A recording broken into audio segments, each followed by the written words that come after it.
I guess we'll start with, are you good to go? We didn't see you in the early portion. I don't know if you're just resting today. Yeah, I'm good today. Today was my vet day, Okay, just so making sure. Thank you. just did some rehab stuff. Went over the playbook, stuff like that. I'll be back at practice tomorrow. When you look back at Sunday and the first opportunity that was missed between you and Josh, Yeah. does that just happen in football, or is that something maybe if you had a little more time on task or something like Nah, that? I mean it is what it is. I could go out there with a quarterback I've never caught a pass from, and we could complete that 500 times, or we can miss it 500 times. I mean, to me, it's just we didn't connect, and so it is what it is, right? Like I don't lose sleep at night over it. Like I'm looking forward to Miami. I'm looking forward to going out making more plays and getting a W, and getting this bad taste out of our mouths because.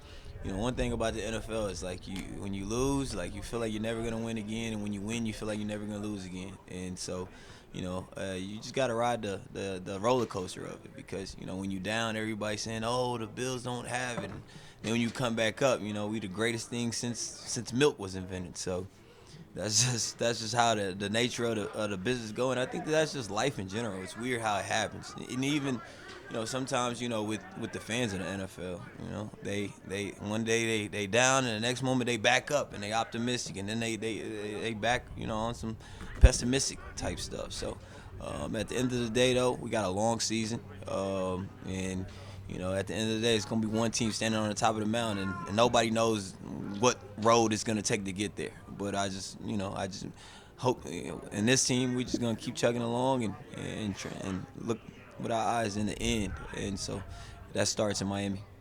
What makes Xavier Howard so disruptive and able to force so many takeaways? Yeah, I think he's very instinctive. He's been playing. I think this is his fifth year, maybe. And he's a good player. And so we definitely got our hands full, but I think we'll be able to handle the task.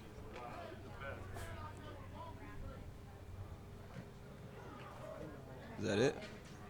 In your time of working with new quarterbacks, is there anything you learned of like this will help me kind of expedite the process of working with them faster?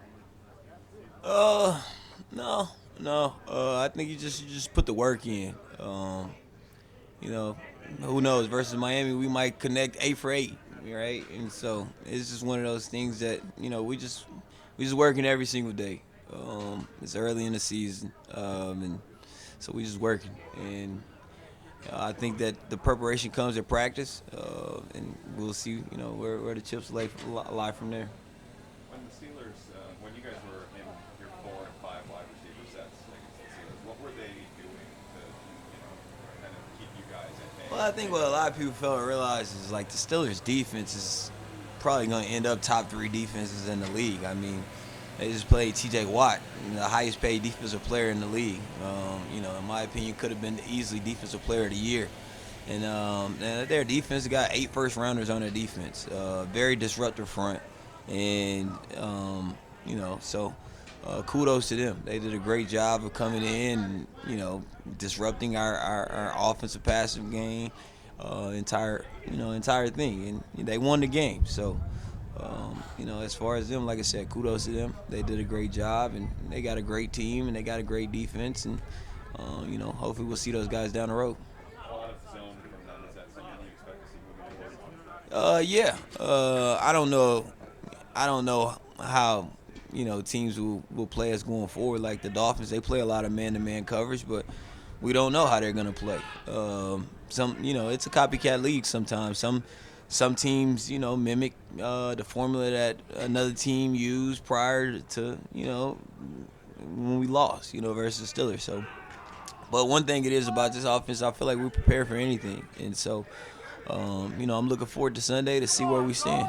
When you mention how extreme the highs and lows I'm sorry. when you talk about how extreme the highs and lows can feel for a team during a season, is that something you try to explain to rookies, or do they just have to go through it to feel it?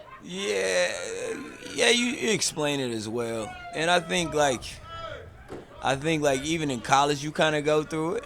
I mean, you play this game a long time, and I just like in life in general, like there's gonna be highs and there's gonna be lows. Like you give me a person that wake up every day and feel like, oh, I feel great every day. Like You show me one of those periods, I'd be like, ah, yeah, okay, right? Everybody's gonna go through highs, everybody's gonna go through lows, and that's why I say NFL is like life. And I know, like, a lot of fans are kind of down right now because we lost the home opener, so everybody has questions in the back of their heads. But we got a great team here, and so.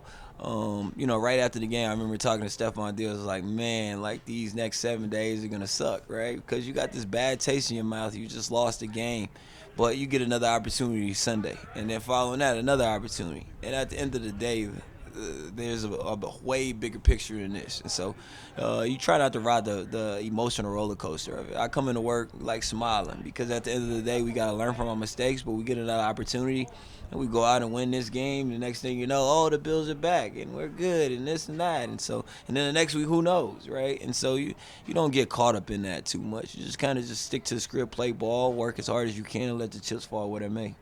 Stefan has told us some about how he's tried to become more of a leader. I know you have a small sample size with him, but what have you seen out of him after a loss?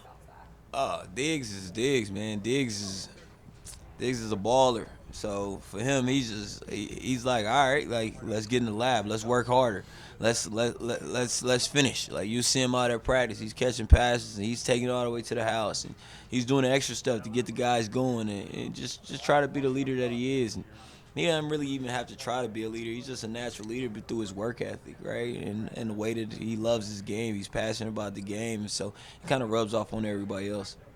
Gabriel Davis, after watching him in one game, what are your impressions? I know you've been out here a lot with him, but Yeah. the catch he made in the end zone, getting the toes down, things Yeah. like that. He seems to have kind of all the boxes checked for what you want. Oh yeah, he's a baller, man. He's a real baller, and so I think they did a good job of bringing him in, and I think they got a guy. If they want, they could keep him around a long time. He's a young stud. You even look at last year. I remember when I was watching the Bills, it was like, well, what's his number 13 that's sticking out on film? And he goes up, catches the ball well with his hands. You look at the preseason game, he's had a game. Then he comes back this week to score a touchdown. So he's one of those guys that I'm happy he's on our team. Thank you, Emanuel. All right.